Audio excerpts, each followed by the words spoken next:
Сәлем достар, сіздермен бірге мен Малика. Менің арнама қош келдіңіздер. Бүгін біз сіздермен өте қарапайым және өте дәмді печенье жасайтын боламыз. Ол үшін біз бір жұмыртқаға қант және де сұйық май қосып 1 минут жақсылап тұрып араластырып аламыз. Енді біз оның үстіне қопсытқыш қосып тағы да кішкене араластырып аламыз. Енді оның үстіне ұн қоса отырып қамыр елеп аламыз.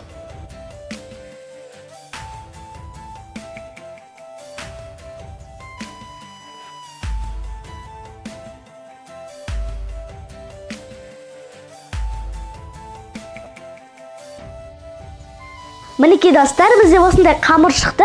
Енді біз печеньемізді жасауға кірісейік. Достар, енді біз одан бүйтіп кішкене бөлік алып, доңғалақтап,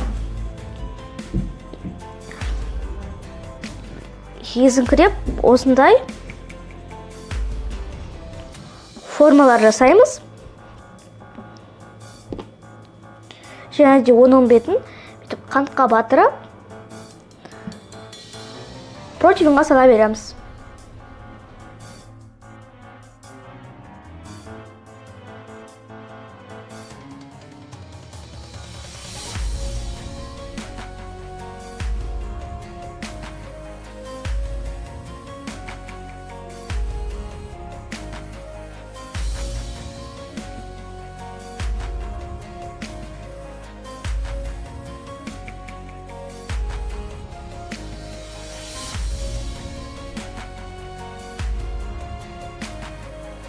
Мінекей достар, мен осындай печенье жасап алдым.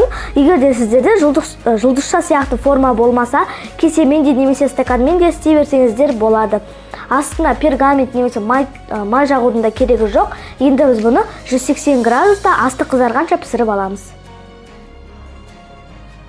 Мінекей достар, біздің печеньеміз дайын. Дәмі өте күшті болып шықты.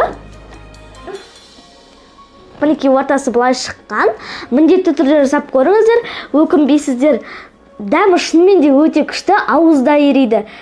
Егер де сіздерге рецепт ұнаса, лайк басып арнама жазылыңыздар. Және де комментарий қалдыруды ұмытпаңыздар. Мен сіздердің барлықтарыңызды жақсы көремін. Сау болыңыздар, ас дәмді болсын.